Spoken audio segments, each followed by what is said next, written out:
അച്ഛൻ്റെ പിൻഗാമിയായി രാഷ്ട്രീയത്തിലേക്ക് വരുന്നു. അങ്ങനെയാണല്ലോ അല്ലേ ശരിക്കും? പിൻഗാമി എന്ന് പറയാൻ പറ്റില്ല, കാരണം ഫാദർ ഉള്ളപ്പോൾ ഞാൻ കോളേജിൽ പഠിക്കുകയാണ്. ഓക്കെ. ഫാദർ മരിക്കുമ്പോഴും ഞാൻ കോളേജിൽ പഠിക്കുക. അപ്പോഴൊന്നും ഒരു പൊളിറ്റിക്സ് ഒരു മെയിൻ ജീവിതത്തിൻ്റെ ഭാഗമാകുമെന്ന് നമ്മൾ കരുതിയിട്ടില്ല. കാരണം അദ്ദേഹത്തിൻ്റെ അനുമതിയോടുകൂടിയാണ് ഞാൻ ഇലക്ഷൻ മത്സരിക്കുന്നത്. പ്രീ ഡിഗ്രി റെപ്രസെൻറ്റേറ്റീവ് ഞാൻ കഴിഞ്ഞതോടുകൂടി പ്രീ ഡിഗ്രി അവസാനിച്ചു. ലാസ്റ്റ് ബാച്ച് പ്രീ ഡിഗ്രിയാണ്. പ്രീ ഡിഗ്രി റെപ്രസെൻറ്റേറ്റീവായിട്ട് ആദ്യം മത്സരിക്കുന്നു.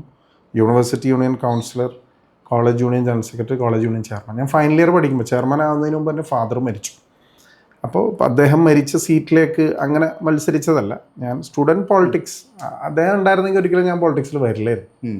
കാരണം പുള്ളിക്ക് ഉണ്ടായിരുന്ന അനുഭവങ്ങളൊന്നും അത്ര സുഖകരമല്ലായിരുന്നു. പൊളിറ്റിക്സിൽ വന്നില്ലായിരുന്നെങ്കിൽ എന്താവുമായിരുന്നു? ചെറുപ്പത്തിൽ എനിക്ക് പൈലറ്റ് ആവണമെന്നായിരുന്നു ആഗ്രഹം.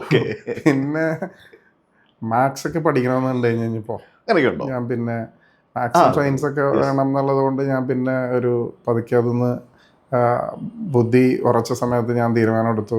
MBA കഴിഞ്ഞ് വിദേശത്ത് എവിടെയെങ്കിലും പഠിക്കണമെന്നൊരു ആഗ്രഹം ഉണ്ടായിരുന്നു. MBA ഫാദർ ഉള്ളപ്പോഴും ഞങ്ങൾ ഡിസ്കസ് ചെയ്യുമായിരുന്നു.